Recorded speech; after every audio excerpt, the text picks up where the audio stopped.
اعوذ باللہ من الشیطان الرجیم، بسم اللہ الرحمن الرحیم۔ پیارے اسٹوڈنٹس، بہن بھائیو، السلام علیکم۔ کوسٹن نمبر ہے 38 یعنی 38 تو یہ ہو گئی ایک نام سواسٹیئر، اس کا 7واں باب چل رہا ہے۔ چلیے ویڈیو کو شروع کرتے ہیں۔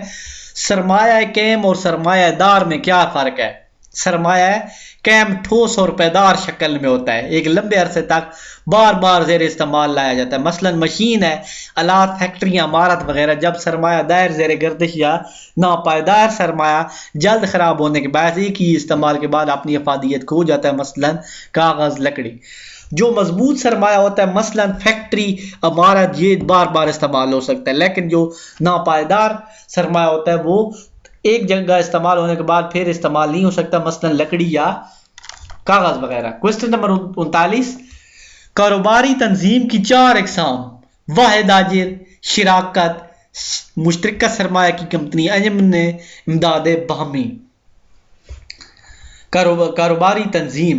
اس کے بعد 40 نمبر، زمین کی اہمیت کے 4 نکات، یعنی زمین کے بارے میں 4 لائنیں لکھتی ہے۔ اتنا آسان سوال۔ خوراک مہیا کرتی ہے، کاروبار کے لیے جگہ فراہم کرتی ہے، اقتصادی ترقی میں معاون ہے۔ اس کے بعد زرعی خام مال کی فراہمی۔ اس کے بعد کوسچن نمبر آ گیا 41، محنت کی جغرافیائی جو ہے حرکت پذیری، انہوں نے خفریائی غلط لکھ دیا ہے، جغرافیائی حرکت پذیری سے محنت کی جغرافیائی نقل پذیری سے مراد مزدور کا بہتر معاوضے کی خاطر ایک مقام سے دوسری جگہ منتقل ہونا، یعنی محنت کی جغرافیائی کا مطلب ہوتا ہے جغرافی طور پہ زمین کی ایک جگہ سے دوسری جگہ، حرکت پذیری یعنی ایک جگہ سے دوسری حرکت تو ایک مزدور جب زیادہ پیسے کی خاطر ایک جگہ سے دوسری جگہ چلا جاتا ہے تو وہ کیا ہوتا ہے، مثلا مزدور گاؤں سے ایک شہر میں چلا گیا تو اس کی کیا ہوگا، دوسرے ملک کی حرکت پذیری ہوگا۔ کوسچن نمبر 42، انجمن امداد باہمی سے کیا مراد ہے؟ انجمن امداد باہمی سے مراد ایسی کاروباری تنظیم ہے جس میں ایک ہی صنعت یا پیشے کے لوگ مل کر اپنے مخصوص معاشی اور معاشرتی مقاصد کو حاصل کرنے کے لیے متحد ہو جائیں۔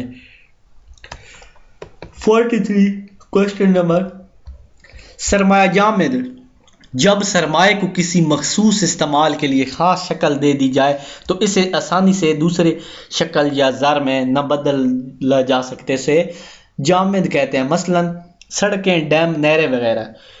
شراکت سے کیا مراد ہے؟ جب 2 یا 2 سے زیادہ افراد کسی کاروبار میں چلانے کے لیے آپس میں ایک معاہدے کے تحت اپنے حقوق و فرائض کا تعین کر لیں اور نفع نقصان کی سب ذمہ داری ہوں تو شراکت کہلاتا ہے، یعنی شراکت کیا جاتا ہے۔ شراکت کیا ہوتا ہے؟ ایک بندہ ہے، اس نے کاروبار کیا، دوسرا بندہ بھی اس کے ساتھ مل گیا تو یہ کیا ہوگا، شراکت۔ جغرافیائی نقل پذیری سے کیا مراد ہے؟ کسی بھی شعبہ سے تعلق رکھنے والے مزدور اپنی قابلیت اور صلاحیت کی وجہ سے ایک شہر یا دوسرے ملک سے دوسرے شہر میں منتقل ہونا کیا ہوگا، جغرافیائی نقل پذیری۔ زمین کو ایک جگہ سے دوسری جگہ منتقل کرنا ممکن نہیں، البتہ سڑکیں، ریلوے لائنیں بچھائی جا سکتی ہیں۔ سرمایہ کی منڈی سے کیا مراد ہے؟ اسے سٹاک ایکسچینج مارکیٹ بھی کہتے ہیں۔ ایسی منڈی میں مشترکہ سرمایہ کمپنیوں کے حصے، ہنڈیوں، بانڈز کی کفالت اور تمسکات کی خرید و فروخت ہوتی ہے۔